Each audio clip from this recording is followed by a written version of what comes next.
Everyone, म चाहिँ यहाँ एकदम धेरै रसमा थिएँ र हामी जाँदै थियौँ मामा घर। अनि रेडी भएर म निस्केँ, बाबाले पुऱ्याइदिनु भयो, धेरै जाम थियो।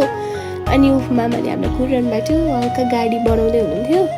अनि यहाँ फिट चेक, त्यसपछि हामी गाडी चढ्यौँ र हाम्रो यात्रा सुरु गऱ्यौँ। अनि हामीले बाटोमा स्ट्रबेरी किन्यौँ। स्ट्रबेरी चाहिँ 1 किलोको 700 भनेको, तर मैले 500 दिएँ। अनि स्ट्रबेरी खाँदैछौँ हामी, स्वाद आउँदैछ, मिठो मिठो मिठो। अनि स्ट्रबेरी खाएपछि हामी फेरि लाग्यौँ अनि खाजा खानतर्फ।